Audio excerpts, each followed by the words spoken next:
मंजिल मिले ना मिले ये तो मुकद्दर की बात है। मंजिल मिले ना मिले ये तो मुकद्दर की बात है। पर हम कोशिश भी ना करें ये तो गलत बात है। ये तो गलत बात है। नमस्कार मेरे प्यारे मित्रों, वंदे मातरम। मैं वाई के शर्मा और आप देख रहे हैं 360 डिग्री मैथ। दोस्तों आज बात करेंगे बिहार एसएससी, है ना, बिहार एसएससी का मैथ का सेट प्रैक्टिस नंबर 4। और इसमें हम देखेंगे सर 4 के सभी मैथ जो अलग अलग टाइप के प्रश्न आपको देखने को मिल रहा है सर, है ना। 1 से लेकर के 3 तक का आपको सेट हम जो भी दिए हैं उसमें आपको पकड़ हो गया होगा सर कि किस तरह का जो सेट में मैथ आ रहे हैं, है ना, उसके थ्रू हम तैयारी कर सकते हैं। ओके, तो चलिए दोस्तों आज स्टार्ट करेंगे चौथा सेट और इसमें हम देखने वाले हैं बहुत इंटरेस्टिंग क्वेश्चन है सर चौथे सेट में, है ना। तो चलिए स्टार्ट करते हैं दोस्तों, है ना।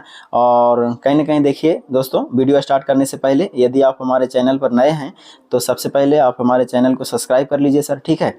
और वीडियो को जितना ज़्यादा से ज़्यादा हो सके लाइक और शेयर करने की कोशिश कीजिए, ताकि जो भी है ना भाई बंधु जो भी हैं बिहार एसएससी की तैयारी कर रहे हैं या किसी भी तरह का गवर्नमेंट एग्जाम की तैयारी कर रहे हैं, है ना, उनको भी सीखने को थोड़ा मौका मिलेगा और सेट प्रैक्टिस करने का मौका मिलेगा, ठीक है। तो चलिए दोस्तों स्टार्ट करते हैं। देखिए आज का पहला प्रश्न क्या कहता है दोस्तों, देखिए कहता है कि 15 संख्याओं का औसत जो है वो 23 है ना। एवरेज दिया गया 15 संख्याओं का एवरेज कितना दिया है 23। प्रत्येक संख्या में 3 की वृद्धि कर दी जाती है तो नया औसत क्या हो जाएगा, यानी कि नया औसत ज्ञात करें। दोस्तों मैं आपको जब एवरेज का चैप्टर पढ़ा रहा था वहाँ भी मैंने आपको ये चीज़ समझाया था। क्या समझाया था, चलिए दोबारा रिपीट कर देता हूँ ताकि अगर जो भी फर्स्ट बार ये वीडियो देख रहे होंगे, है ना, उनको तकलीफ नहीं होना चाहिए, ठीक है। देखिए दोस्तों एक छोटा सा एग्जाम्पल मैं देना चाहता हूँ। अगर मानता हूँ कि 1 2 3 4 5 ये 5 संख्या है, इसका औसत क्या होगा, तो आपका जवाब होगा सर सभी संख्याओं का जोड़ करके नंबर ऑफ टोटल संख्या से भाग देंगे तो औसत निकल जाएगा। Okay very good. बट देखिए ध्यान से कि 2 और 1 3 हो जाएंगे, 3 और 3 6, 6 4 10, 10 और 5 15, यानी 15 में जैसे ही 5 से भागा दीजिएगा सर तो आपका आंसर हो गया 3। ओके वेरी गुड है ना। इसका औसत कितना होना चाहिए 3। अभी देखिए सर इसी से आपको एक थ्योरी निकल करके आएगा जो बड़े बड़े क्वेश्चन को धाराशाही कर देगा, ठीक है। अभी देखिए अब मैंने कहा कि प्रत्येक संख्या में 1 की वृद्धि कर दीजिए, तो 1 की वृद्धि करेंगे दोस्तों तो ये हो जाएगा 2, ये हो जाएंगे 3, ये हो जाएंगे 4, ये हो जाएंगे 5 और ये हो जाएंगे 6। आई बात समझ में। तो अब यहाँ से इसका औसत बताने की अगर कोशिश करेंगे तो क्या हो जाएगा दोस्तों, देखिए 3 और 2 5, 5 और 4 9, 9 और 6 15, 15 5 20 यानी कि 20। इसका योग हो गया 20 और संख्या से भागा देंगे कितने 1 2 3 4 5, 5 से भागा देंगे तो औसत हो जाएगा हमारा 4। अभी जरा फोकस कीजिए दोस्तों, थोड़ा सा फोकस कीजिए, आपको बहुत बड़ा रिजल्ट आने वाला है, ठीक है। देखिए कहा था कि 5 संख्या थे, 5 संख्या का औसत 3 था, प्रत्येक संख्या में 1 जोड़ा गया तो औसत हो गया 4। इसका मतलब क्या हुआ दोस्तों, देखिए प्रत्येक संख्या में 1 1 जोड़ रहा था मैं, 1 1 की वृद्धि किया तो औसत में भी कितना की वृद्धि हो गया 1 का। ध्यान से देखिए पहले 3 था अब हो गया 4। तो दोस्तों इससे एक चीज निकल करके आया कि अगर कह दे कि 25 संख्याओं का औसत 50 है तो प्रत्येक संख्या में 2 की कमी कर दिया जाए तो औसत में क्या परिवर्तन होगा, तो 2 की कमी हो जाएगा। प्रत्येक संख्या में 5 की वृद्धि कर दिया जाए तो औसत में भी 5 की वृद्धि होगा। प्रत्येक संख्या में 2 घटा दिया जाए या 3 घटा दिया जाए या 5 घटा दिया जाए, जितना घटाने की बात करेगा दोस्तों वही आपका औसत में भी प्रभाव पड़ेगा, ठीक है। तो यहाँ से आंसर आपको इस चीज का डायरेक्ट अब होना चाहिए दोस्तों, ध्यान रखेंगे इसका, है ना। कहा था कि 15 संख्या का औसत जो दिया गया था दोस्तों वो 23 था। आपसे पूछा कि प्रत्येक संख्या में 3 की वृद्धि किया गया, तो बताइए इसमें 3 की वृद्धि करेंगे दोस्तों तो कितने हो जाएंगे, प्लस हो जाएंगे, है ना। तो 23 + 3 = 26, है ना। तो 26 is the right answer of this question, यानी ऑप्शन नंबर ए के बराबर होगा। कोई दिक्कत है समझने में? हाँ, अगर आपको दिक्कत होता है समझने में दोस्तों तो आप हमें कमेंट बॉक्स में कमेंट कर सकते हैं किसी भी प्रश्न में कि हाँ सर हमको इस तरह का प्रश्नों में थोड़ा बहुत तकलीफ हुआ था, मैं कोशिश करूंगा बेहतर से बेहतर आपको टेक्निक देने की, ठीक है। चलिए तो आगे बढ़ते हैं दोस्तों। देखिए अगला प्रश्न अगला प्रश्न क्या कहता है दोस्तों, देखिए, है ना।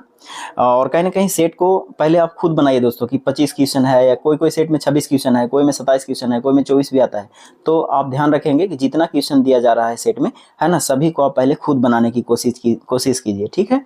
उसके बाद आपको ये समझ में आ जाएगा कि हम 25 क्वेश्चन में या 24 क्वेश्चन में कितने क्वेश्चन का जवाब सही दे रहे हैं। ओके देखिए इसमें कहा दोस्तों कि वर्तमान में राम और संजय की आयु का अनुपात 2:3 है और आज से, है ना, वर्तमान से 8 वर्ष के बाद आयु जो है 6:7 में बदल जाएगा राम की वर्तमान आयु ज्ञात कीजिए। दोस्तों मैंने एज वाले प्रश्न में हर तरह से आपको समझाया है, ठीक है, कि किसी भी प्रकार के क्वेश्चन आएगा तो आप आसानी से उसको बना सकते हैं, है ना। अगर आपको थोड़ा बहुत प्रॉब्लम करता है तो प्ले लिस्ट में जाके एज का चैप्टर दे सकते हैं, है ना। अगर आप मेरा टाइप देख लिए तो मैं गारंटी देता हूँ आप किसी भी एग्जाम में जा करके हर क्वेश्चन को बना के आएंगे एज का, ठीक है। देखिए यहाँ कहा था दोस्तों एक राम है और एक श्याम है, तो इसका वर्तमान में रेशियो दिया गया 3:2:3। ओके, आगे कहा दोस्तों कि 8 वर्ष के बाद एक घटना घटा है। कहा कि 8 वर्ष के बाद जो है इसका अनुपात जो है वो 6 अनुपात कितने हो गए, 7 हो गए। मेरे प्यारे दोस्तों मैं आज ऐसे प्रश्नों में डायरेक्ट आपको बोला था कि ये गैपिंग का प्रश्न होता है, किसका प्रश्न होता है, गैपिंग का। ओके, तो वहां पर कांस्टेंट टर्म किसको मानेंगे, तो यही इसी को मानेंगे। 8 वर्ष बाद और 8 वर्ष पहले कहेगा, है ना, 5 वर्ष बाद 5 वर्ष पहले कहेगा, तो वहां पर कांस्टेंट टर्म उसी को मानने की कोशिश कीजिए। यहाँ चेक कीजिए क्या गैपिंग सेम है। देखिए वर्तमान में राम जो था 2 साल के था, है ना, और 8 वर्ष के बाद जो है 6 वर्ष के हो गया, ठीक है। यहाँ 3 था, यहाँ 7 हो गया। देखिए तो गैपिंग सेम है क्या, तो गैपिंग तो दोनों में 4-4 है, सेम है, ठीक है। तो हम किताब के अनुसार कहा 8 वर्ष बाद, हम लोग कहेंगे 4 वर्ष बाद। आपसे सवाल पूछा था प्यारे दोस्तों, कहा कि राम की वर्तमान आयु बताइए, तो राम की वर्तमान आयु के लिए कितना से गुना कीजिएगा दोस्तों, बताइए। 2 से गुना कीजिएगा ना, 2 से गुना कर दीजिए, है ना। 4 दूना 8 कट जाएंगे 2, 2 दूना 4, यानी कि आपका ऑप्शन नंबर देखिए डी के बराबर होगा। कोई दिक्कत है नहीं। चलिए आगे बढ़ते हैं, है ना। अगले प्रश्न देखिए, अगला प्रश्न क्या कहा है दोस्तों, कहा कि ए किसी कार्य को 10 दिन में पूरा करता है और बी उसी कार्य को 15 दिन में पूरा कर सकता है। यदि बी काम शुरू करता है और ए 5 दिनों के बाद साथ मिलता है तो कार्य कितने दिनों में पूरा होता है। देखिए दोस्तों ऐसे प्रश्नों में एक चैनल होता है और उस चैनल को समझने की कोशिश कीजिए। जैसे कहा यहाँ प्यारे दोस्तों, कहा कि ए जो है ना वो काम को 10 दिनों में कर देता है, बी जो है ना उसी काम को 15 दिनों में कर सकता है। अब कहा कि काम तो स्टार्ट होगा लेकिन काम बी स्टार्ट करेगा और 5 दिन तक काम करेगा। कितने दिन तक काम करेगा, 5 दिन तक, और उसके बाद ए उसके साथ शामिल हो जाएगा, तब वह काम कितने दिनों में खत्म हो जाएगा, है ना। तो कौन से प्रक्रिया से बता दे, फ्रैक्शन से, लड्डू से, है ना। चलिए दोनों से देखते हैं ट्राई करके, ठीक है। लड्डू से पहले आपको, है ना, लड्डू मजा आएगा खाने में। चलिए लड्डू के लिए क्या करेंगे दोस्तों, पहले काम निकाल लेंगे कितना काम होना चाहिए। तो इसका एलसीएम ले लीजिए, 10 और 15 का एलसीएम कितना होगा दोस्तों, 30 हो जाएंगे। यानी इसका मतलब हो गया कि टोटल 30 लड्डू है, बनाना है ना। तो ए का क्षमता ज्ञात करेंगे, तो पहले 10 या 30, यानी ए 1 मिनट में 30 लड्डू बना देगा। बी जो है एक दिन में मानिए दिन है लिखा हुआ है तो दिन, है ना, कार्य अगर दिन से संबंधित है तो दिन से बोलिए, अगर घंटे से संबंधित रहेगा तो घंटा बोलेंगे, अगर सेकेंड रहेगा तो सेकेंड बोलेंगे, है ना। लेकिन माइंडसेट ऐसा रखना है लड्डू खाना है, ठीक है। देखिए अगर ए का बात करेंगे तो 1 मिनट में 3 लड्डू खा जाएगा बना देगा। बी जो है 15 दूना 30 यानी 2 लड्डू बनाएगा। मेरे प्यारे दोस्तों कहा था कि 5 मिनट यानी 5 दिन तक ए अकेला काम करता है, तो बताइए दोस्तों अगर बी जो है 1 दिन में दो लड्डू बनाएगा तो बताइए 5 दिन में कितने लड्डू बना देगा, 10 लड्डू, है ना। तो ये 10 लड्डू तो बी बना दिया दोस्तों, तो समय कितना लग गया है, 5 दिन, ध्यान रखेंगे।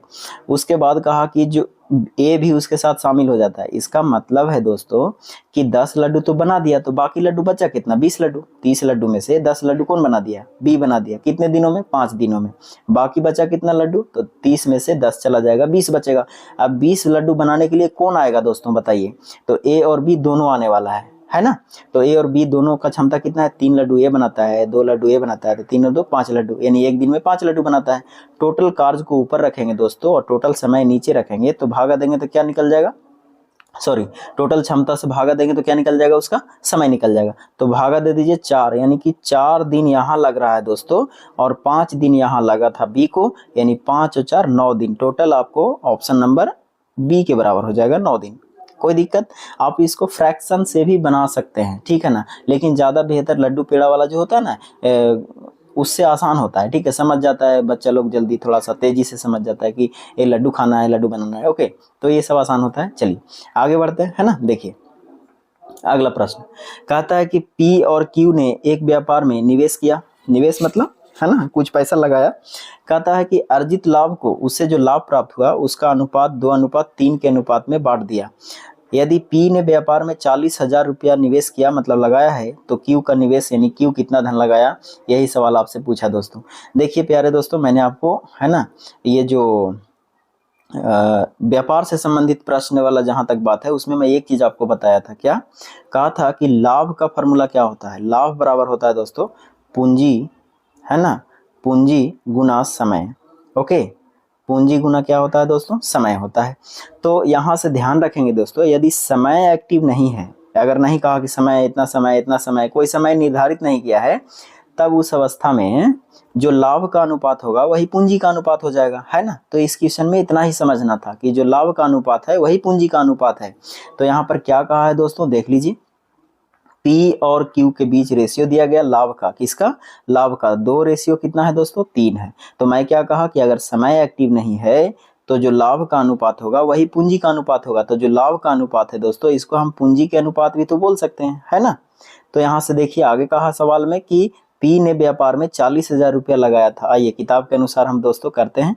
P जो है 40,000 रुपया लगा दिया। हम भी किताब के अनुसार कहेंगे तो कितने लगाया दोस्तों, देखिए अपने अनुसार 2, है ना, रेशियो से कितने 2। और आपसे सवाल पूछा दोस्तों Q कितना लगाया, Q के लिए कितना से गुना कीजिएगा, 3 से, है ना। जो निकालना है उसको बगल में गुना करेंगे। 2 दूना 4 कट जाएंगे 2 बार में, 3 दूना 6, यानी कि 60,000 रुपया। देख लीजिए दोस्तों कौन सा है, ऑप्शन नंबर आपका C के बराबर है। कोई दिक्कत नहीं, चलिए आगे बढ़ते हैं।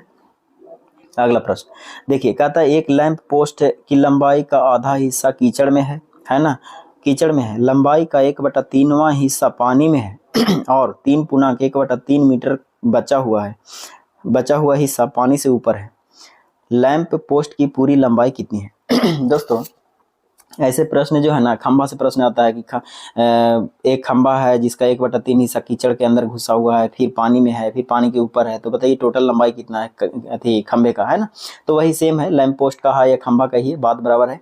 ठीक है, तो यहाँ पर ध्यान रखना है दोस्तों, है ना। ऐसे प्रश्नों में आपको ध्यान रखना है कि देखिए कोई लंबाई है, हमको पता नहीं है कितना लंबाई है, बट उसका कहा कि आधा हिस्सा कीचड़ में है, तो कीचड़ को की लिख देते हैं इसे समझने के लिए। बाकी एग्जाम में तो आप देखते के साथ बनाएंगे। देखिए उसके बाद कहा कि पानी में भी है ना, कुछ हिस्सा पानी में है। उसके बाद कहा कि कुछ हिस्सा जो है वो बचा हुआ है पानी के ऊपर, है ना। तो शेष बोल देते हैं उसको, है ना, शेष पानी के ऊपर होगा। तो बताइए दोस्तों, शेष जो है वो कितना है, 3/1/3 हिस्सा जो है पानी के ऊपर भाग गया है। कहा कि जो कीचड़ में है वो 1/2 है, कितना है, आधा हिस्सा मतलब 1/2। और जो कि बाद में लंबाई 1/3वां हिस्सा पानी में है, यानी 1/3 हिस्सा कहाँ है दोस्तों, पानी में। अब बाकी शेष जो है वो कितना है, 3 × 1/1 कितना है दोस्तों, 3। ओके, ये है। तो ये तो लास्ट में आप जोड़ भी सकते हैं दोस्तों, है ना, या घटा भी सकते हैं, जो प्रक्रिया आएगा। बट यहाँ से सबसे पहले ये सोचना है दोस्तों कि कोई ऐसा वैल्यू मानना है जिसको 1/2 काटे और 1/3 काटे, है ना। और यहाँ भी आ जाएगा 3 × 3 = 9, 9 × 1 = 10, 10 बटा कितना है दोस्तों, 3। तो यहाँ से ध्यान रखने वाली बात है दोस्तों कि 1/2 और 1/3 काटने के लिए क्या करेंगे, तो 3 और 2 का एलसीएम वाला कोई भी वैल्यू ले सकते हैं, है ना। तो 3 और 2 का एलसीएम कितना होगा, 6। तो 6 का मल्टीपल वाला कोई भी वैल्यू आप ले सकते हैं, या 6 ले सकते हैं, 12 ले सकते हैं, 18 ले सकते हैं, है ना, 60 ले सकते हैं। ठीक है, तो इस तरह से आप कुछ भी वैल्यू ले सकते हैं। ओके, तो ध्यान रखेंगे दोस्तों कि ये 3 और 2 का एलसीएम कितने हो जाएंगे, 6। तो हम ऐसा करते हैं कि 12 ले लेते हैं, आप 18 ले लीजिएगा, है ना, 24 ले लीजिएगा, 30 ले लीजिएगा, कुछ भी ले लीजिएगा, दिक्कत नहीं। अब यहाँ से देखिए दोस्तों, हम ये मान लिए कि पूरा जो खंभा की लंबाई है अभी वो कितना है, 12 है। ठीक है, कितना है, 12 है।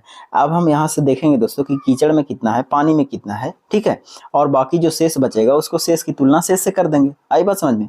तो हम ये कहेंगे कि 12 का 1/2 निकालिएगा दोस्तों, तो कितना होगा, 6, यानी कि 6 लंबाई यहाँ है कीचड़ में। उसके बाद 1/3 निकालिएगा दोस्तों, तो कितना होगा बताइए, 1/3 4। तो 6 और 4 कितने हो गए दोस्तों, 10। तो 10 लंबाई तो टोटल हो गए। तो बचा कितना यहाँ से, 2, है ना, बचा कितना, 2। आइए, किताब के अनुसार कहा था कि टोटल जो लंबाई शेष बचा है कितना, 10/3। शेष बचा कितना, 10/3। और हम लोग कितने कहेंगे दोस्तों, 2। और आपसे पूछा था कि बताइए जो खंबे की पोस्ट की लंबाई है वो कितनी है। तो पोस्ट की लंबाई कितना माने हैं, 12। तो 12 से गुना कर दीजिए दोस्तों, आपका आंसर आ जाएगा। देखिए कटता है जो काट भी सकते हैं। देखिए ये 3 तो नीचे चला जाएगा, तो हम काट सकते हैं इसको, 5 दूना 10, और 3 से इसको काटेंगे तो 3 चौके 12 और 4 पचे 20, यानी कि 20 आपका आंसर हो जाएगा। यानी ऑप्शन नंबर आप देख लीजिए, ऑप्शन नंबर आपका C के बराबर होगा। कोई दिक्कत है नहीं है ना। तो इस तरह से आप मान करके बना सकते हैं, कोई दिक्कत नहीं होने वाला है। ओके, चलिए आगे बढ़ते हैं दोस्तों। अगला प्रश्न देखिए, कहा कि एक निश्चित धनराशि 2 वर्षों में स्वयं का 2.25 गुना हो जाता है। यदि चक्रवृद्धि ब्याज वार्षिक संयोजित है तो ब्याज का दर ज्ञात कीजिए। आपको पता होगा दोस्तों कि चक्रवृद्धि ब्याज में एक चीज ध्यान रखे होंगे, तो अगर मानते हैं कि मूलधन 100 होगा, है ना, 100 होगा, तो 10% अगर आगे बढ़ाएंगे तो पहले वर्ष में 10% अगर आप बढ़ाते हैं तो पहले वर्ष का साधारण ब्याज और पहले वर्ष का चक्रवृद्धि ब्याज दोनों आपस में बराबर होते हैं। ठीक है, तो यहाँ पर आपको ऐसे प्रश्नों में सिंपल यही करना रहता है कि जो कहा कि 2.25 गुना हो जाएगा, इसका मतलब क्या हुआ दोस्तों कि अगर मूलधन 1 रहेगा तो उसका मिश्रधन कितना हो जाएगा, ये हो गया मूलधन और ये हो जाएगा मिश्रधन, है ना। तो मूलधन और मिश्रधन के बीच रिलेशन दिया कि 2 वर्षों में 2.25 गुना हो जाएगा। तो ये अगर मूलधन 1 होगा तो मिश्रधन 2.25 गुना होगा। ठीक है, अब यहाँ से क्या कीजिए दोस्तों कि ये जो दशमलव है इसको हटाएंगे तो इधर डबल जीरो आ जाएगा। तो इसका मतलब है कि मूलधन 100 है तो मिश्रधन 225 है। अभी देखिए यहाँ से कि ये किसका स्क्वायर है ना। ऐसे प्रश्नों में देखिए कि ये 10 का स्क्वायर कर सकते हैं इसको, और इधर करेंगे तो दोस्तों कितना हो जाएगा बताइए, 15 का स्क्वायर, है ना। तो ये समय बता दिया कि 2 वर्ष, है ना। इसका पावर क्या बताता है दोस्तों, समय 2 वर्ष का। तो इसका मतलब है कि अगर हम मूलधन को अभी 10 मानते हैं तो मिश्रधन क्या हो जाएगा इसका, 1 वर्ष का, क्योंकि 2 वर्ष तो हट जाएगा तो 1 वर्ष का मिश्रधन कितना हो जाएगा, 15। यानी यहाँ से रेशियो डाल देंगे तो और भी काट सकते हैं दोस्तों, 5 दूना 10, 5 तिया 15, यानी एक कैलकुलेट में ये भी बोल सकते हैं कि इसका जो रेशियो है 1 वर्ष का वो कितना है, 2:3। आई बात समझ में। तो मैं क्या बोला कि जो 1 वर्ष का मूलधन होता है और 1 वर्ष का मिश्रधन होता है, ब्याज होता है साधारण ब्याज, और 1 वर्ष का चक्रवृद्धि ब्याज, वो दोनों आपस में बराबर होता है। तो उसके हिसाब से 1 वर्ष का यहाँ मूलधन है और यहाँ पर मिश्रधन है, तो यहाँ से ब्याज निकल सकता है। तो ब्याज कितना हुआ, 1। तो ब्याज गुने 100 बटा क्रय मूल्य, सॉरी, ब्याज गुने 100 बटा मूलधन गुने समय होता है। तो मूलधन कितना बोला दोस्तों, मूलधन हो जाएगा 2 और समय कितना हो जाएगा दोस्तों, 1। क्यों, क्योंकि आपको समय जो है ना यहाँ पर 1 वर्ष में है, क्योंकि 2 वर्ष, देखिए ये 2 वर्ष हो गया, ये 2 वर्ष हो गया। ठीक है, तो यहाँ पर समय हो जाएगा 1 वर्ष, यानी कि 50% के दर से आप कह सकते हैं। ठीक है, तो काटेंगे तो कितना हो जाएगा, 50%, यानी कि ऑप्शन नंबर सी के बराबर हो जाएगा। कोई दिक्कत नहीं होना चाहिए। ठीक है, तो ऐसे प्रश्नों में इतना कैलकुलेशन करने की जरूरत नहीं था। अगर आपको थोड़ा बहुत भी समझ में आ जाएगा तो इतना करने की जरूरत नहीं है। कितना प्रतिशत आपको कहा, कितना गुना कहा है, उसी को फोकस करना है। ठीक है, देखिए मतलब अगर मूलधन 1 होगा दोस्तों तो मिश्रधन कितना हो गया, 2.25 हो गया। तो यहाँ से हम ये कर सकते हैं, ये दशमलव हटाएंगे तो इधर डबल जीरो, यानी कि 2 वर्ष का बोला है तो 2 वर्ष के लिए करेंगे तो 10 के पावर 2 करना पड़ेगा, और 2 वर्ष के लिए इधर 15 के पावर 2। ठीक है, तो समय तो पता चल गया, 2 वर्ष खत्म हो गया समय। ठीक है, तो यहाँ से बच गया 10 और यहाँ से बच गया 15। इसी को आपको लेकर के जाना था आगे। अगर यहीं से आप अंतर भी करना चाहेंगे तो ब्याज कितना हो जाएगा, 5। तो 5 गुने 100, यानी ब्याज गुने 100 बटा मूलधन गुने समय। तो मूलधन कितना है, 10, और समय कितना है, 1 वर्ष। इसको काट सकते हैं दोस्तों, देखिए 1 जीरो से 1 जीरो कट जाएगा, यानी 10 बचे 50, यानी कि 50% की दर से बढ़ेगा। ठीक है, यानी कि ब्याज की दर कितना है, 50% है। आई बात समझ में। चलिए आगे बढ़ते हैं, देखिए अगला प्रश्न। अगला प्रश्न कह रहा है दोस्तों, कहता है कि एक कक्षा में लड़कों का औसत जो अंक है वो 60 है, लड़कियों के औसत अंक 80 है। यदि पूरी कक्षा का औसत अंक 72 है तो कक्षा में लड़कों और लड़कियों का अनुपात कितना होगा। दोस्तों देखिए ध्यान रखिएगा कि जो कभी कभी औसत है ना वो एलिगेशन के प्रश्न जैसा दिखेगा। ठीक है, तो यहाँ पर एलिगेशन डायरेक्ट सेट करके आंसर ला सकते हैं। एक लड़का है यानी कि बॉयज है और एक लड़की है गर्ल्स है, और इसका औसत दिया गया दोस्तों, लड़कों का औसत जो है वो 60 है, लड़कियों का औसत दिया गया 80, और कहता है कि एवरेज का जो मिडिल वैल्यू होता है, एलिगेशन का मिडिल वैल्यू होता है वो बीच में लिखाता है, यानी कि पूरी कक्षा का औसत जो है 72 है, यानी कि इसका वैल्यू बीच में लिखाएगा। इसका अंतर इधर करेंगे दोस्तों, इसका अंतर इधर करेंगे तो आपको डायरेक्ट जो है लड़का और लड़की के संख्या का रेशियो दे देगा। ठीक है, अब देखिए इसका अंतर इधर करेंगे दोस्तों तो ये 8 हो जाएगा, इसका अंतर इधर करेंगे तो ये 12 हो जाएगा। अब इसको काट सकते हैं, 4 दूना 8 और 4 तिया 12, यानी कि 2:3 के बराबर होगा दोस्तों, यानी आपका ऑप्शन नंबर सी के बराबर होना चाहिए। कोई दिक्कत तो नहीं होना चाहिए। ठीक है, चलिए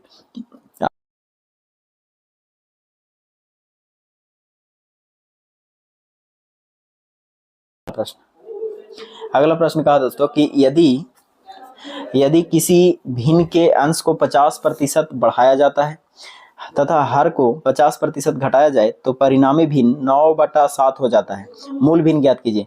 मेरे प्यारे दोस्तों, अगर इस तरह का प्रश्न आपको आता है तो ध्यान रखेंगे कि जो लास्ट जो परिणामी भिन्न आ रहा है उसको टारगेट करेंगे डायरेक्ट। तो 9 बटा कितना है दोस्तों, 7। कहा है कि 9/7 है। इसको थोड़ा ऊपर फैले लिखने की कोशिश करेंगे ताकि हम बीच में कुछ लिख सकें। अच्छा दोस्तों, मैं एक छोटा सा सवाल रखता हूँ आपके बीच कि यदि मैं मान लूँ कि मेरा जो पहले का जो भिन्न था, है ना, जो मूल भिन्न था, उसका अंश और हर दोनों अगर 100 मानते हैं, तो अगर अंश में 50% बढ़ा देंगे तो अंश हो जाएगा कितना? 150 हो जाएगा कि नहीं? और अगर हर में 50% घटा देंगे दोस्तों तो हर कितना हो जाएगा? 50 बचेगा कि नहीं? तो हम ये टारगेट करेंगे दोस्तों। किताब के अनुसार कहा है कि परिणामी भी 9 हो जाता है। कब हो जाता है? तो 50% बढ़ाने के बाद हो जाता है। इसका मतलब है दोस्तों, अगर हमको मूल भिन्न का अंश अगर 100 रहा होगा तो 50% बढ़ाएंगे प्यारे दोस्तों तो 150 हो जाएगा। तो 9 की तुलना कितना से कर सकते हैं? 150 से। और अगर हम 100 से गुना करते हैं दोस्तों तो क्या निकल जाएगा? ये हमारा मूल भिन्न निकल जाएगा। आई बात समझ में कि नहीं? अब उसी तरह से हर में भी करेंगे दोस्तों। हर में कहा कि 50% घटाने के बाद हर 7 आया होगा, तो हम भी मूल भिन्न अगर ऐसा मानते हैं कि मूल भिन्न का जो हर होगा वो 100 रहा होगा, तो 50% कमेगा दोस्तों, तो बताइए 50 रह जाएगा। और अगर हम 100 से गुना कर देते हैं दोस्तों तो बताइए क्या निकल जाएगा? ये मूल भिन्न का हर निकल जाएगा। आई बात समझ में? तो यहाँ से 100 से 100 गायब हो जाएगा दोस्तों, इसका कोई महत्व नहीं है। अब देखिए और भी कटता है। देखिए 50 या 150 3 बार में कट जाएंगे दोस्तों। 3 तिया 9 कट जाएंगे 3 बार में, और 3 ऊपर रहेगा 3 और नीचे हो जाएंगे 7, यानी कि आपका ऑप्शन नंबर देखिए ए के बराबर होगा। आई बात समझ में? कोई दिक्कत तो नहीं होना चाहिए। चलिए आगे बढ़ते हैं दोस्तों। देखिए अगला प्रश्न कहता है दोस्तों, कहते हैं कि यदि व्यक्ति ए से बी तक की यात्रा 30 किलोमीटर, है ना, ए और बी, ये 30 किलोमीटर की डिस्टेंस है दोस्तों, मैं समझा रहा हूँ, बाकी तो आप क्वेश्चन में ही मारिएगा, ठीक है। पूरा करता है और 45 किलोमीटर प्रति घंटा की चाल से लौटता है। पूरी यात्रा में औसत किलोमीटर प्रति घंटा औसत चाल क्या है? मैं आपको डायरेक्ट औसत चाल का फॉर्मूला बताया था दोस्तों, इतना लिखने की आवश्यकता नहीं था। जाने में 30 यानी 2 गुना 30 और गुना एक और चाल कितना है आने में? 45, और नीचे जोड़ देंगे दोनों को, है ना, तो 40 और 30 जोड़ 45 और 30 जोड़ेंगे तो कितना हो जाएंगे दोस्तों? 75। अब जो कटता है उसको काट सकते हैं। देखिए 15 तिया 75, 15 तिया 45, 15 पचे 75, 5 छक 30, 6 तिया 18, 18 दूना 36, यानी कि 36 किलोमीटर प्रति घंटा की चाल से उसका औसत चाल रहेगा, यानी कि ऑप्शन नंबर डी के बराबर होगा। ओके, चलिए आगे बढ़ते हैं। देखिए अगला प्रश्न कहा है दोस्तों कि 61, 62, 63, डॉट 64, 65 ऐसे करते करते अगर 59 तक गुना कर दिया जाए तो इसके गुणनफल में इकाई अंक के स्थान पर कौन सा अंक आएगा? यानी यूनिट डिजिट पूछा है दोस्तों। तो मैं आपको यूनिट डिजिट का सेपरेट वीडियो प्रोवाइड किया हूँ, है ना, यूट्यूब में जाकर के, हमारा प्लेलिस्ट में जाकर के उसमें यूनिट डिजिट का देख सकते हैं वीडियो, ठीक है।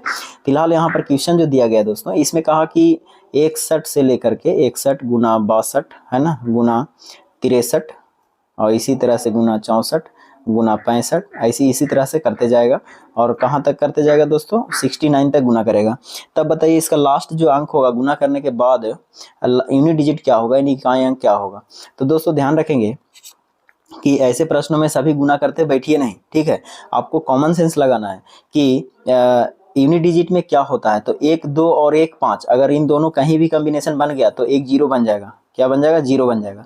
तो इसका मतलब ये हुआ दोस्तों कि देखिए 2 तो यहाँ है यूनिट डिजिट, और कहीं पर ऐसा है जो कि हम 5 खोज सकते हैं कि 5 है, तो देखिए 65 में 5 आ जाएगा दोस्तों। इसका मतलब है कि 65 में 62 से गुना कीजिएगा तो लास्ट में तो 0 आ जाएगा, 5 दूना 10, ठीक है, 0।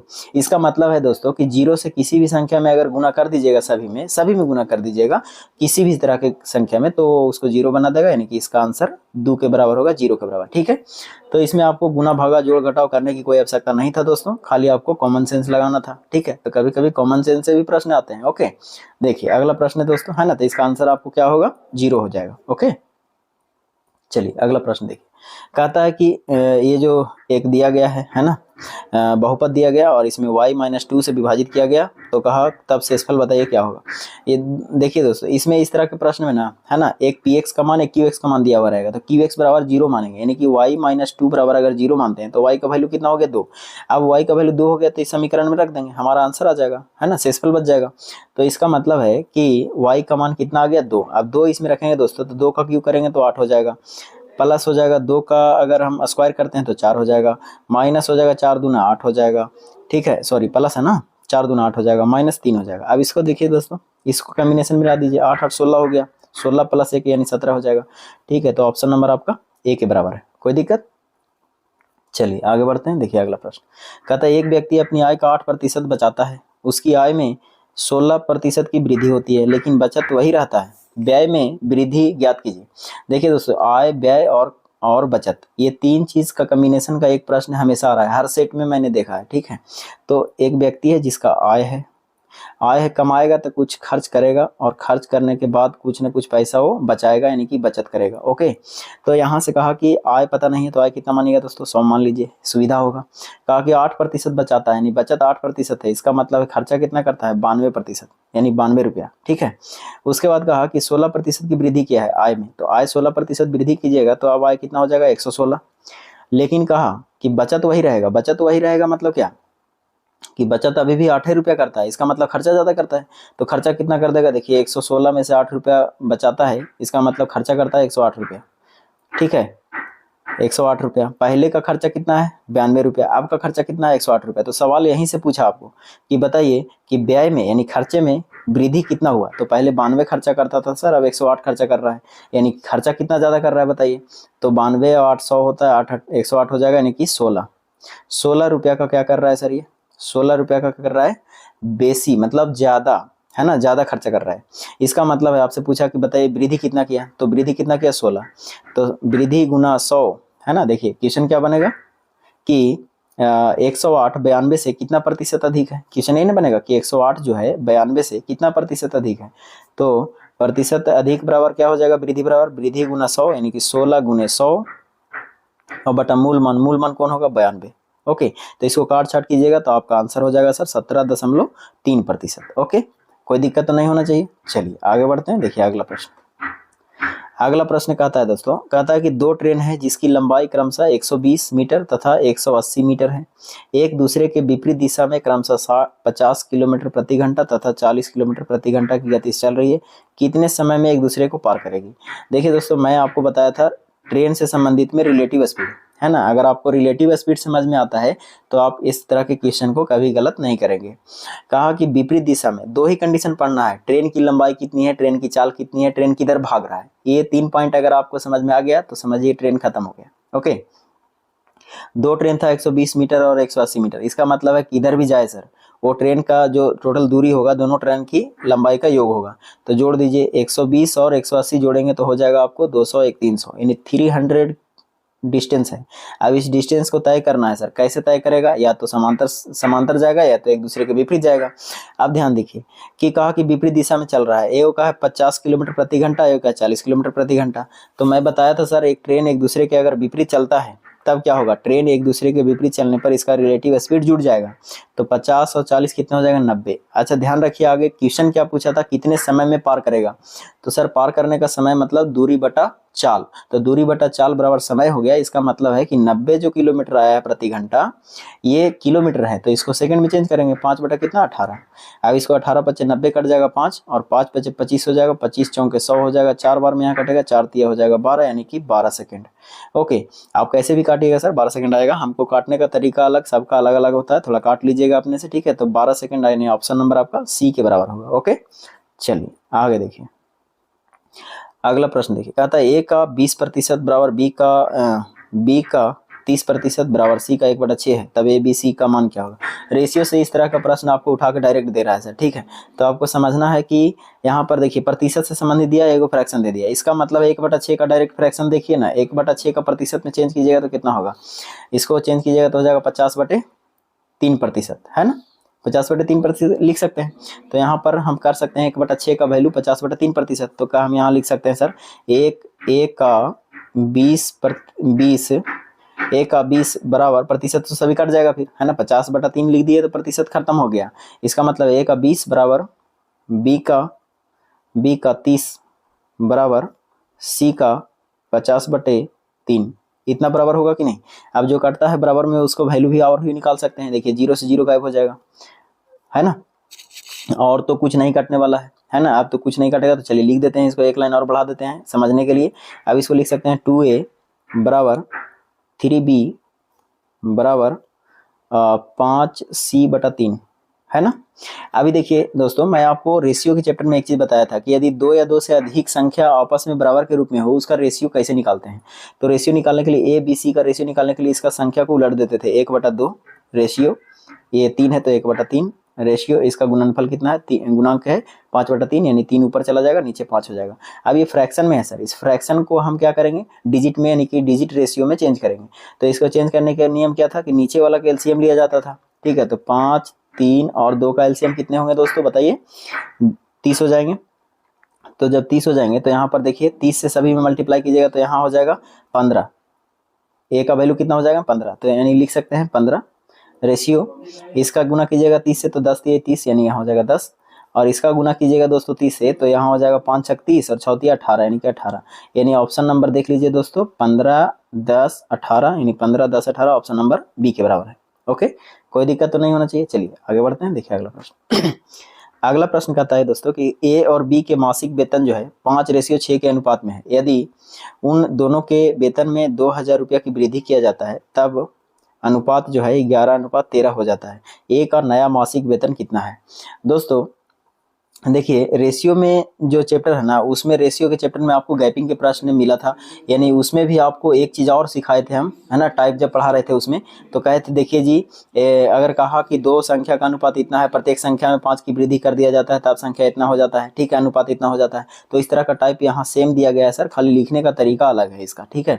देखिए यहाँ पर कहा कि ए और बी जो है दो व्यक्ति है, इसका मासिक वेतन जो है 5:6 के अनुपात में दिया गया। ओके, यदि उनके वेतन में 2000 रुपया वृद्धि किया है ना, 2000 रुपया की वृद्धि किया हमने प्रत्येक में, ए का भी वृद्धि हो गया वेतन 2000, बी का भी वृद्धि हो गया 2000, तो यहाँ पर क्या हो गया, गैपिंग सेम का प्रश्न आ गया, ठीक है ना। तो ये चीज आपको समझना है, पकड़ हो जाएगा जब प्रैक्टिस कीजिएगा। तो ये हो गया 11 अनुपात कितना, 13, आई बात समझ में। अब ध्यान से देखिए दोस्तों, क्या ये गैपिंग सेम है, तो गैपिंग सेम नहीं है तो हम गैपिंग सेम करेंगे। देखिए ये 5 है 11 हो गया, इसका गैपिंग कितना 6 का, ये 6 है 7, 7 13, यानी कि गैपिंग सेम नहीं है। इसका मतलब है कि गैपिंग सेम करने के लिए नीचे का अंतर से ऊपर में गुना करेंगे रेशियो में, ठीक है, और ऊपर के अंतर से नीचे में गुना करेंगे तो 1 से गुना कीजिएगा तो उतना ही रह जाएगा, तो गुना करने की जरूरत नहीं है। अब इसका फायदा उठाइए सर, अगर 2 से गुना करते हैं तो ये 10 हो जाएंगे। देखिए ध्यान से, अगर आप 2 से गुना करते हैं दोस्तों, 2 से गुना करते हैं तो यहाँ का वैल्यू 10 हो जाएगा, ओके, और यहाँ का वैल्यू हो जाएगा 12, आई बात समझ में। आप ध्यान दीजिए दोस्तों, ये 10 हो गया, ये 12 हो गया। अब देखिए ए का वैल्यू 10 था, हो गया 11, गैपिंग कितना हो गया 1, ए का वैल्यू 12 है और ये हो गया 13, यानी गैपिंग कितना है 1। अब हम कह सकते हैं कि प्रत्येक के आय में 2000 रुपया की वृद्धि किया गया था किताब के अनुसार, हमारे अनुसार कितना किया गया, देखिए किताब के अनुसार कहा कि प्रत्येक में 2000 रुपया का वृद्धि किया गया है, हमारे अनुसार कितना वृद्धि करेंगे सर 1 का, है ना। और आपसे सवाल पूछा कि बताइए ए का नया वेतन मासिक कितना है, तो ए का वेतन कितना आया है बताइए 10, तो 10 से गुना करेंगे, 5 से नहीं गुना करना है सर, क्योंकि नया वेतन पूछा मतलब 10, तो 10 से गुना कीजिए, यानी कि आपका आंसर हो जाएगा 20,000। ओके, तो आपका ऑप्शन नंबर देख लीजिए कौन सा है, यानी ऑप्शन नंबर ए के बराबर होगा, कोई दिक्कत नहीं होना चाहिए। चलिए आगे बढ़ते हैं दोस्तों, देखिए अगला प्रश्न। अगला प्रश्न क्या कहता है, कहता है कि वह छोटी से छोटी संख्या ज्ञात कीजिए जो 4, 5, 6 और 7 से विभाजित करने पर 3 शेष प्राप्त होता है, लेकिन 9 से विभाजित करने पर कोई शेषफल प्राप्त नहीं होता है, इन 9 से पूरा पूरा कट जाता है ना। देखिए इस तरह के प्रश्न जो है ना, आपको नंबर सिस्टम के प्रश्न में, नंबर सिस्टम के क्वेश्चन और एलसीएम में देखने को मिलेगा, एलसीएम और एचसीएफ का क्वेश्चन में, ठीक है, एलसीएम और एचसीएफ का चैप्टर में एक क्वेश्चन मिलेगा आपको। तो इसको बनाने का सिंपल तरीका ये है दोस्तों कि जो भी संख्या दिया हुआ है, जैसे कहा कि 4, 5, 6, 7 से विभाजित करते हैं तो 3 शेष बचता है, यानी 4, 5, 6 और 7 इससे विभाजित संख्या कहता है कि इससे विभाजित संख्या है और उसमें भागा देते हैं तो हमको 3 शेषफल बचता है। 4 से भी भागा देंगे तो 3 शेषफल बचेगा, 5 से भी भागा देंगे तो 3 शेषफल बचेगा, 6 से भी भागा देंगे तो 3 शेषफल बचेगा, उसी तरह से 7 से भी भागा देंगे तो 3 शेषफल बचेगा। तो सबसे पहले इस तरह से प्रश्नों में दोस्तों इसका एलसीएम निकाला जाता है। क्या निकालेंगे, एलसीएम। तो 7 छक 42 हो जाएगा। देखिए इसका एलसीएम कितना हो जाएंगे सबसे पहले 7 हो जाएंगे, तो 3 दूना 6 हो जाएंगे और 5 के 5 हो जाएंगे, 4 तो नहीं है तो 2 से गुना करेंगे तो 4 हो जाएगा। इसका मतलब है 5 दूना 10, 10 दूना 20, 20 तिया 60, 7 छक 42, यानी कि 420 हो गया। कितना हो गया दोस्तों, 420। तो ये 420 संख्या ऐसा है जो कि सभी से डिवाइड है, लेकिन अगर हम दोस्तों इसमें 3 जोड़ देते हैं तो क्या हो जाएगा, ये संख्या डिवाइड होगा, लेकिन अगर हम 4 से डिवाइड करेंगे तो 3 शेष बचेगा, 5 से डिवाइड करेंगे तो भी 3 शेष बचेगा, 6 से डिवाइड करेंगे तो भी 3 शेष बचेगा। इसका मतलब है कि अभी संख्या जो हो जाएगा वो 423 के बराबर हो जाएगा। कब के बराबर, कि ओनली इतना ही क्वेश्चन पूछता कि 3 शेष बचता है, लेकिन आगे और कंडीशन कहा कि यदि 9 से विभाजित करने पर कोई शेषफल नहीं बचना चाहिए। तो आगे कहा दोस्तों कि 420 और प्लस 3 है, ये है। कहा कि इसमें अगर हम 9 से डिवाइड करते हैं ना तो कोई शेषफल नहीं बचना चाहिए, ठीक है। तो इसका नियम है दोस्तों कि यहाँ 420 जो है, यहाँ पर कोई संख्या k एक अलग अलग टर्म लेना पड़ेगा, ठीक है, k और प्लस हो जाएगा 3। ये शेषफल को रहना है, शेषफल को क्या करना है दोस्तों, शेषफल को बचा के रखना है। तो यहाँ पर आपको ये चीज़ आगे स्टेप लिखना है कि 420 यहाँ पर कोई कांस्टेंट टर्म k रहेगा जो आगे हम चेंज करेंगे, 1 2 3 4 5 6 7 कुछ भी भर सकते हैं, और प्लस 3, और इसमें क्या करेंगे 9 से डिवाइड करेंगे, ठीक है। कल के डेट में 420 प्लस 3 जोड़ करके k का मान 1 रखिए, 2 रखिए, 3 रखिए, 4 रखिए, 5 रखिए, 6 रखिए, कुछ भी रखिए। तो वहाँ पर भारी लग रहा है तो इसको और छोटा भी कर सकते हैं दोस्तों, रिमाइंडर वाला थ्योरी लगा सकते हैं कि देखिए पहले भागा दे दीजिए, इसको क्या कीजिए, भागा दे दीजिए। तो 9 से भागा दीजिएगा दोस्तों, तो 9 चौके 36 होगा, यानी कि कितना बच जाएंगे, 6 बच जाएंगे, 60 हो जाएंगे, 9 छक 54 यानी कि 6 बचेगा। तो कल के डेट में यहाँ से 6k प्लस 3 और बटा 9 से भी काम चला सकते हैं। अब यहाँ रखना आसान हो जाएगा, अगर 1 रखते हैं तो 6 1 कितना हो जाएंगे दोस्तों, 7 6 एकम 6 हो जाएंगे, 6 3 9, जो कि पूरा डिवाइड हो जाएगा। k का मान कितना हो जाएगा, 1, ठीक है। k का मान अगर 1 रखते हैं, 2 भी रखिए, जब तक रखेंगे तब तक पूरा डिवाइड ना हो जाए। अगर 1 से डिवाइड नहीं होता तो 2 रखते, 2 से डिवाइड नहीं होता तो 3 रखते, ठीक है। तो हम 1 रखे तो 6 एकम 6 हो गया, और 3 जोड़े तो 9 हो गया, 9 में 9 से भागा देंगे दोस्तों तो पूरा 0 हो जाएगा। तो वही सवाल पूछा कि 9 से डिवाइड करने पर कोई शेषफल नहीं होता है, इसका मतलब देखिए शेषफल 0 हो गया। इसका मतलब है कि इसका आंसर होना चाहिए 420 प्लस 3 यानी कि 423। तो 423 ऐसा संख्या है दोस्तों कि जो 4 5 6 7 से डिवाइड करने पर 3 शेष बचेगा, और 9 से डिवाइड करने पर 0 शेष बचेगा, यानी कि आपका ऑप्शन नंबर बी के बराबर होगा, ठीक है। चलिए तो अगला प्रश्न देख लेते हैं दोस्तों, है ना। देखिए अगला प्रश्न क्या कहा है कि एक बैंक में निवेश किए गए मूलधन पर 3.5% वार्षिक साधारण ब्याज मिलता है।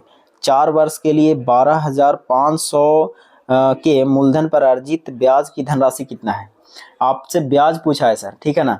तो आपको मैं एक चीज आपको बताया था कि इस तरह के प्रश्नों में देखिए 4 वर्ष के लिए समय है कितना, 4 वर्ष, दर कितना दिया 3.5%, और आपको मूलधन भी दिया गया है ना, मूलधन भी दिया गया है 12,500। तो आपसे पूछा कि ब्याज बताइए, खाली ब्याज पूछा है। तो आइए किताब के अनुसार देखिए ब्याज मूलधन कितना दिया है दोस्तों, 12,500। हम भी कहेंगे मूलधन की तुलना मूलधन से करते हुए ब्याज निकाल सकते हैं। तो हमने कहा था कि अगर मूलधन 100 मानते हैं दोस्तों तो उसमें दर प्रतिशत और समय गुना करते हैं तो डायरेक्ट ब्याज निकलता है। तो मूलधन अगर कितना मानेंगे 100, किताब के अनुसार 12,500, हम लोग मूलधन मानेंगे 100। और आपसे पूछा दोस्तों कि बताइए कि ब्याज कितना है, तो बताइए वार्षिक दर कितना है 3.5% और समय कितना है 4। तो इस दोनों को आपस में गुना करेंगे तो क्या पता चलेगा दोस्तों, ब्याज पता चलेगा। तो 4 तिया देखिए कितना हो जाएगा, 5 का 20 के 0, और 4 तिया 12 और 2 14, यानी कि 14 रुपया ब्याज हो रहा है। तो यहाँ से 14 रुपया क्या करेंगे, गुना कर देंगे, आपका आंसर आ जाएगा। 00 से 00 कैंसिल हो जाएगा दोस्तों। देखिए इसको गुना करेंगे तो आपको हो जाएगा 4 5 कितना 20, ओके, और 4 दूना कितना हो गया 8, 5 एकम 5, 8 5 13, 13 और 2 15, 15 के हो गया 5, ठीक है। 5 हाथ में 1 हो गया 1, 4 एकम 4, 2 एकम 2, 4 और 2 6, 6 कितना हो गया 7। तो लास्ट में 750 किसका है दोस्तों, देख लीजिए आगे होगा, आगे का 1 रहेगा तो 1750, यानी कि आपका ऑप्शन नंबर सी के बराबर होगा, ठीक है। आप गुना कर लीजिएगा कैसे आपका मर्जी, ठीक है। चलिए आगे देखते हैं दोस्तों। अगला प्रश्न कहता है कि 80 लीटर के मिश्रण में दूध और पानी का अनुपात जो है वो 3:1 है। देखिए दोस्तों 80 लीटर का एक मिश्रण है, इसमें कहा कि 2 तरह के मिश्रण लिया गया, कहा कि मिल्क है और क्या है दोस्तों, वाटर है। अब कहा कि इसका अनुपात जो है वो 3 कितना है 1 है। उसके बाद कहा दोस्तों कि इस मिश्रण में कितना पानी मिलाया जाना चाहिए ताकि मिश्रण में दूध और पानी का अनुपात 2:1 हो जाए। क्या हो जाए दोस्तों, 2:1 हो जाए। अच्छा दोस्तों एक बात बताइए कि मिश्रण में क्या मिला रहा है। मैं ऐसे प्रश्नों में आपको एक चीज का टारगेट कराया था कि यदि मिश्रण में दूध मिलाता है तो दूध से जाके मिलेगा, लेकिन पानी की मात्रा तो अलग चेंज नहीं होना चाहिए, पानी की मात्रा तो बराबर होना चाहिए। अगर हम पानी मिलाएंगे तो दूध की मात्रा बराबर होनी चाहिए। तो यहाँ पर क्वेश्चन में कहा कि कितना पानी मिलाया जाए, इसका मतलब है दूध सेम होना चाहिए। क्या दूध हमारा सेम है दोस्तों, दूध हमारा सेम नहीं है, इसका मतलब दूध पहले सेम करेंगे। तो दूध सेम करने के लिए नीचे वाले से ऊपर में गुना, ऊपर वाले से नीचे में गुना करेंगे। इसमें 2 से गुना कर दीजिए, इसमें कितना से गुना करेंगे दोस्तों, 3 से। तो ये नया बन जाएगा, क्या बन जाएगा आपके बीच, ये नया आ जाएगा 3 दूना 6, ठीक है, और ये हो जाएगा 3 दूना 6। इसका फायदा देखिए इधर उठाइए दोस्तों, ये हो गया 2 और ये हो गया 3। अब देखिए नया रेशियो आ गया आपके बीच, है ना। तो यहाँ से कह सकते हैं देखिए मिल्क यानी पानी मिला रहा था तो मिल्क को हम सेम कर दिए, आए बात समझ में। तो देखिए 6 यहाँ 6 यहाँ, मिल्क सेम हो गया, इसका फायदा यहाँ हो जाएगा दोस्तों। देखिए पहले 2 मिल्क था, वाटर था, अब हो गया 3। इसका मतलब है कि 1 लीटर क्या नहीं मिला रहा है, वाटर मिला रहा है। आइए किताब के अनुसार टोटल तुलना करेंगे दोस्तों कि 80 लीटर का क्या था, मिश्रण था। हम भी कहेंगे कि 6 और 2 8। अब इससे मिश्रण से तुलना करेंगे दोस्तों नए वाले से, क्योंकि हम नया क्रिएट किया उसको। तो 6 और 2 कितना हो गया दोस्तों 8। अब आपसे सवाल पूछा कि बताइए कितना लीटर मिश्रण मिलाया गया था। तो देखिए 1 लीटर मिश्रण, पहले 2 लीटर था वाटर, अब 3 लीटर हो गया, यानी कि 1 लीटर वाटर मिलाया गया। तो कहा कि कितना लीटर पानी मिलाया गया था, 1 लीटर। आइए 10 8 80, यानी 10 बार में कट जाएगा, नहीं आपका ऑप्शन नंबर डी के बराबर होगा। आई बात समझ में। चलिए कोई दिक्कत नहीं होना चाहिए। चलिए अगला प्रश्न देखिए दोस्तों। अगला प्रश्न कहता है कि 2 व्यक्तियों के मासिक वेतन का अनुपात, 2 व्यक्ति है ए और बी मान लेते हैं सुविधा के लिए, ठीक है। इसका मासिक वेतन जो दिया गया वो 3 अनुपात कितना दिया गया 5। उसके बाद कहा दोस्तों प्रत्येक वेतन में 20 रुपया की वृद्धि किया गया। जैसा कि पहले वाले क्वेश्चन में एक बताया दोस्तों, मैं पिछले वाले प्रश्न में बताया था कि उसमें आय बढ़ा रहा है, तो यहाँ भी क्या कर रहा है, वेतन में वृद्धि कर रहा है, कितना 20 रुपया। चलिए इसका कांस्टेंट टर्म है, ध्यान रखेंगे इसका। हम कहा कि अब अनुपात जो है वो हो जाता है 13 अनुपात कितना 21। अच्छा एक बात बताइए दोस्तों, ये देखिए प्रत्येक में 20 रुपया की वृद्धि किया जाए, प्रत्येक में 20 रुपया की कमी किया जाए, तो ऐसे प्रश्नों को गैपिंग वाला प्रश्न बोला गया था कि बारीकी ढंग से बढ़ते रहेगा, दोनों में बढ़ेगा, दोनों में बराबर रूप से बढ़ना, दोनों में बराबर रूप से घटना, ठीक है। तो इस तरह के प्रश्नों में देखिए ध्यान रखिए कि गैपिंग दोनों में सेम होना चाहिए। तो यहाँ पर गैपिंग सेम है क्या, देखिए तो 13 है, 3 है, 10 का अंतर है, यहाँ पर 21 का अंतर है, मतलब ज़्यादा अंतर है, ठीक है। तो गैपिंग सेम नहीं है, नीचे का अंतर से ऊपर गुना, ऊपर के अंतर से नीचे गुना करेंगे। इसका देखिए दोस्तों नीचे अंतर कितने का है, 13 और 10 23 होता है, नहीं 13 और 8 3 11, यानी कि 8 का गैपिंग है नीचे। ऊपर कितने का गैपिंग है दोस्तों बताइए, ऊपर कितने का गैपिंग है 2 का। तो ऊपर का गैपिंग से नीचे वाले रेशियो में गुना करेंगे, नीचे के गैपिंग से ऊपर वाले रेशियो में गुना करेंगे, तो ये हो गया क्या, इसका फायदा हो जाएगा दोस्तों कि हमारा रेशियो स्टेबल हो जाएगा, ठीक है। उसमें पता चल जाएगा गैपिंग सेम। अब इसका फायदा उठाइए दोस्तों, 8 दिया कितना हो गया दोस्तों 24, ये हो गया 24 और ये हो जाएगा 8 5 40। ओके नया रेशियो बन रहा है दोस्तों, ये हो जाएगा 13 दूना कितना 26, ठीक है। देखिए ध्यान से कितना हो जाएगा दोस्तों 13 दूना 26, ओके। और ये हो जाएगा 21 दूना 42। अब ध्यान दीजिए दोस्तों, देखिए हम कह सकते हैं ना कि प्रत्येक के वेतन में 20 रुपया की वृद्धि किया गया था, हम भी कहेंगे प्रत्येक के वेतन में देखिए 2 रुपया की वृद्धि किया गया है दोस्तों, है ना, यहाँ भी 2 रुपया की वृद्धि किया गया है, ओके। तो आइए किताब के अनुसार 20 का वृद्धि किया गया था, हम लोग कहेंगे 2 का वृद्धि किए हैं, और जो निकालना है उसको बगल में गुना करेंगे। तो क्या कहा दोस्तों आपसे, कहा कि उसका संबंधित वेतन ज्ञात कीजिए, मतलब वेतन ज्ञात करने के लिए पूछ रहा है। तो वेतन कितना है 24 है और एक 40 है, यानी कि 24 से गुना कीजिए और दूसरे में 40 से गुना कीजिए, ओके। तो देखिए काट दीजिए इसको, पहले 10 बार में कट जाएगा, तो एगो का आंसर हो जाएगा 240 और एगो का आंसर हो जाएगा 400। तो आपका ऑप्शन में देख लीजिए कौन सा है दोस्तों, 240 और 400, 240 और 400, देखिए ऑप्शन नंबर बी के बराबर है। कोई दिक्कत है नहीं। चलिए आगे बढ़ते हैं दोस्तों, अगला प्रश्न देखिए। अगला प्रश्न क्या कहा कि एक लड़के के पास 2 रुपया 5 रुपये 10 रुपये और 20 रुपये के नोटों के रूप में 740 रुपया है। यदि प्रत्येक नोट की संख्या समान है तो लड़के के पास कितना नोट है। देखिए दोस्तों इसमें आपको प्रश्न जो किया है वो बहुत आसान है, रुपया पैसा से संबंधित प्रश्न पिछले वाले सेट में भी आया था एक, है ना, फर्स्ट वाले सेट में भी मैंने बताया था। तो कहा कि इसमें 1 रुपया के नोट है और 5 रुपया के नोट है, 10 रुपया के नोट है और 20 रुपया के नोट है, ठीक है। इसके नोटों के रूप में कुल जो रुपया दिया गया है वो 740 रुपया दिया गया है दोस्तों, इसको हम रखेंगे कॉन्स्टेंट में साथ में। यदि प्रत्येक नोट की संख्या बराबर है, मतलब नोट की संख्या का रेशियो दिया गया है दोस्तों, किसका रेशियो दिया गया, संख्या का 1:1:1:1, ओके। तो आपसे संख्या का रेशियो दिया गया, लेकिन आपसे मूल्य का दिया गया है, कांस्टेंट टर्म किसका है, मूल्य का। तो हमें भी रुपया चाहिए, तो मूल्य की तुलना मूल्य से करने के लिए हमको मूल्य का रेशियो चाहिए। तो हम आपसे पूछे सर कि 1 रुपया के, अगर 1 रुपया के सिक्कों की संख्या अगर 1 है तो रुपया कितना है, तो 1 रुपया होगा। अगर 5 रुपया के सिक्कों की संख्या अगर 1 है तो रुपया कितना होगा, 5 रुपया होगा। अगर 10 रुपया के सिक्कों की संख्या 1 है तो रुपया कितना होगा, 10 रुपया होगा। अगर 20 रुपया के सिक्कों की संख्या 1 है तो रुपया कितना होगा, 20 रुपया होगा। तो ये रुपया हो गया सर, 10 रुपया 5 रुपया 1 रुपया। कल के डेट में ये नहीं लिखिएगा, कब, जब समझ जाइएगा कि रेशियो तो बराबर है सर, रेशियो जब बराबर है तो सभी को जोड़ के भागा दे दीजिए, आंसर आ जाएगा। तो यहाँ आइए दोस्तों, किताब कहा कि 740 रुपया टोटल मूल्य है, हम लोग कहेंगे तो 10 और 20 30, 30 और 6 36 हो जाएंगे। आए बात समझ में, कितना हो गया दोस्तों 36, 10 और 20 30, 30 और 6 36, ओके। अब देखिए दोस्तों यहाँ से आपसे पूछा क्या, कहा कि तो लड़के के पास कुल कितने नोट हैं, लड़के के पास कुल कितना नोट पूछा दोस्तों, कितना नोट है। तो 1 2 3 4, चार नोट है ना, संख्या पूछा तो चार नोट ना होगा, 1 2 3 4, 4 से गुना कीजिए दोस्तों। देखिए आपको पहले लिख देते हैं यहाँ पर, यानी ध्यान रखिए। देखिए किताब के अनुसार 740 रुपया है, ठीक है। हम लोग कहेंगे कितने आया दोस्तों, 36 आया ना, 10 20 30 30 और 36 हो गए। और आपसे पूछा कि नोट कितने हैं, 4, तो इसको काट दीजिए दोस्तों। देखिए काटिएगा तो 12 3 36, 12 बार में कटेगा, और 12 6 72। यानी देखिए दोस्तों ये क्वेश्चन में मिसप्रिंट हो गया है, ध्यान रखिएगा, है ना। हमारा गलती नहीं है, टेक्स्ट बुक का गलती है, ठीक है।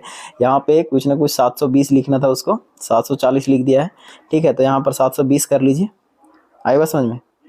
चलिए तो ये हो जाएगा आपको 740, या फिर और कटेगा, या फिर कटने वाला होगा तो काट भी सकते हैं। देखिए थोड़ा हम लोग प्रयास करते हैं, अगर सही कट गया तो ठीक है। कितना था, 740। एक बार ट्राई कर लेते हैं, अगर आंसर आ जाएगा तो ठीक है, नहीं तो चेंज कर देंगे। यहाँ पर 740 और टोटल हो जाएगा 36, है ना। और इधर हो गया 4, इसको काटे तो 12 3 36, 12 बार में कट जाएगा, और कटेगा 4 से तो कट जाएगा दोस्तों। देखिए 4 से काटेंगे तो हाँ कटेगा दोस्तों, पूरा कटेगा। देखिए 4 से कटेगा तो 4 3 12 कटेंगे दोस्तों, और 4 से काटेंगे 4 से तो 4 3 12, और ये 0 है, 2 से कट सकता है पहले, 2 से तो 6 दूनी 12 काटेंगे, और 2 से काटेंगे तो 5 हो जाएगा, और 6 से ही कटेगा, 6 एकम 6 6 नहीं कटेगा दोस्तों। इसका मतलब है कि गलती है, ठीक है। और यहाँ पर क्वेश्चन में कुछ फॉल्ट कर दिया उसने, ठीक है, टेक्स्ट बुक वाले ने, ठीक है। तो यहाँ पर 42 कर लीजिए, 2 कर लीजिएगा दोस्तों। यहाँ पर क्वेश्चन गलत हो गया है, तो हम यहाँ पर लिख देंगे कितना दोस्तों, देखिए 740 की जगह 742 कर लीजिए, सॉरी 720 कर लीजिए, ओके। तो 720 से देख लेते हैं निकाल के, 720 और हम लोग कहेंगे 36, और निकालना है 4 से गुना करेंगे ये वाला, ठीक है। तो 36 दूनी 72, 2 यानी कि 20 चौका 80, यानी कि आपका ऑप्शन नंबर ए के बराबर होगा, ठीक है। तो एक सुधार लीजिएगा क्वेश्चन, है ना। होता है कभी कभी टेक्स्ट बुक महान, देखिए कभी न कभी बड़ा बड़ा आदमी से भी छोटा छोटा गलती होते रहता है सर, ठीक है। तो इस चीज़ का आप नेगेटिव नहीं लेना है, ठीक है। टेक्स्ट बुक वाले कभी कभी मिसप्रिंट कर देते हैं। देखिए इसका आंसर आपका ऑप्शन नंबर ए के बराबर है। चलिए आगे बढ़ते हैं, देखिए अगला प्रश्न कहता है 55 किलोमीटर प्रति घंटा की गति से 260 मीटर लंबी ट्रेन 290 मीटर लंबे प्लेटफॉर्म को पार करने में कितना समय लेगी। तो दोस्तों देखिए ये ट्रेन से संबंधित प्रश्न तो आपको एकदम हर हाल में पढ़ के जाना ही जाना है सर। नवधारा, ट्रेन संबंधित, आयु, है ना। तो ये सब प्रश्न आपको 1-2 प्रश्न हर चैप्टर से मिलेगा, ठीक है। तो 55 किलोमीटर प्रति घंटा है, चाल कितना दिया दोस्तों ट्रेन का, 55 किलोमीटर प्रति घंटा, ओके।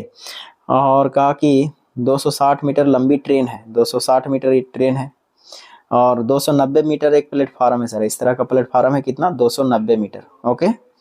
कहा कि इसको पार करने में कितना समय लेगा। तो ध्यान रखिएगा, मैं एक चीज़ बताया था आपको कि ट्रेन अगर किसी ऐसे वस्तु को पार करता है जिसका कुछ न कुछ लंबाई निर्धारित किया गया है, तो वैसे में ट्रेन की द्वारा तय की गई कुल दूरी जो होगा ट्रेन की लंबाई प्लस उस वस्तु की लंबाई होता है, ठीक है। तो यहाँ पर हो जाएगा दोस्तों 290 प्लस 55 जोड़ देंगे तो कितना हो जाएंगे बताइए। तो 5 एकम 5 हो जाएंगे, और 9 5 14 4 हो जाएंगे, और 2 1 3, यानी 345 मीटर की दूरी तय करेगा। तो sorry sorry sorry sorry sorry ये दूरी नहीं है सर, है ना, गलती हो जाएगा। ये तो किलोमीटर है ना, 55 किलोमीटर है, 260 मीटर इसकी दूरी ये है, और 290 मीटर ये है। दोनों को जोड़ेंगे तो कितना हो जाएगा टोटल दूरी, 0 9 6 15, ठीक है, 2 2 4 1 5, यानी 550 मीटर की दूरी है। और इसका चाल कितना है, 55 किलोमीटर, ओके। तो ये किलोमीटर है सर, जबकि आपका समय जो है आंसर दिया गया है सेकेंड में। इसका मतलब है कि इसको बदलना पड़ेगा, किलोमीटर को किस में, सेकेंड में, मीटर पर सेकेंड में। तो ये हो जाएगा 5 बटा कितना, 18। आप जो कटता है उसको काट सकते हैं दोस्तों। देखिए 55 से एक बार में 1 कट जाएगा 10 बार में, और 5 दूना 10, 2 कट जाएंगे, 18 दूना 36, यानी कि टोटल हो जाएगा 36 सेकेंड। तो आपका ऑप्शन नंबर देख लीजिए दोस्तों कौन सा है, यानी कि ऑप्शन नंबर आपको बी के बराबर होगा, okay. B, option number B, 36 second, okay. चलिए देखिए दोस्तों अगला प्रश्न देखते हैं, है ना। देखिए अगला प्रश्न कहा है दोस्तों, कहा कि 8,000 रुपये के 4 व्यक्तियों के परिवार को 40 दिनों तक चला सकते हैं। 10,000 रुपया 6 व्यक्तियों के परिवार में कितने दिन चला देंगे। तो देखिए मिक्स प्रपोर्शन का मैं एक दिन चर्चा किया था कि M1 D1 H1 बटा W1 और M2 D2 H2 बटा W2, ये चीज़ मैं चर्चा किया था एक सेट में, ठीक है। और उसमें इसमें जो वर्क होगा ना दोस्तों, W का मान कौन होगा, तो W का मान वही होगा खर्चा, पैसा कितना खर्चा कर रहा है, ठीक है। तो दोनों रेशियो आपस में बराबर करने की कोशिश करेंगे। देखिए कहा कि 4 व्यक्ति के परिवार को 40 दिन तक, 4 व्यक्ति के परिवार को 40 दिन तक के कितना पैसा लगता है, 8,000, ओके, आप दूसरे तरफ से करेंगे तो कहा कि यही 8,000 मतलब 10,500 रुपया को 6 व्यक्तियों के परिवार के लिए कितने दिन तक चलेगा। तो 6 व्यक्ति के परिवार के लिए 6 गुना कितना, x मान लीजिए, y मान लीजिए, z मान लीजिए, ठीक है। अब जो कटता है काट दीजिए दोस्तों, x का वैल्यू आपको निकालना है यहाँ से। देखिए 00 से 00 तो कैंसिल हो जाएगा, है ना। देखिए 00 से क्या हो गया, 00 कैंसिल हो गया। और भी कटेंगे दोस्तों, काट दीजिए। तो 40 दूना 80 दो बार में कट जाएंगे। ये वाला 2 दूना 4 दो बार में ये कट जाएंगे, है ना। और क्या कटेंगे, कट जाएंगे दोस्तों। देखिए यहाँ से काटेगा 3 बार में, तो 3 दूना 6 और 3 से 35, ठीक है। और तो कटने वाला है, कटेगा सॉरी 2 बार में कटेगा ना, 3 दूनी 6, तो 2 से 2 ये गायब हो जाएगा, यानी कि इधर 35 चला जाएगा, यानी कि x का वैल्यू आ गया 35। आई बात समझ में। आपको जैसे इच्छा होगा काटिएगा सर, आंसर आपको सेम आएगा, कोई दिक्कत नहीं, यानी कि ऑप्शन नंबर बी के बराबर होगा। तो दोस्तों इस तरह से सेट प्रैक्टिस आप करते रहेंगे, ठीक है ना, हमेशा। और उम्मीद करते हैं, देखिए आगे प्रश्न तो नहीं है, खत्म हो गया। तो चलिए फिर मिलेंगे आपको अगले सेट में। तब तक के लिए आप सब हैप्पी रहिए, मस्त रहिए दोस्तों, और पढ़ते रहिए, है ना। आपकी मंजिल आपको जरूर मिलेगी।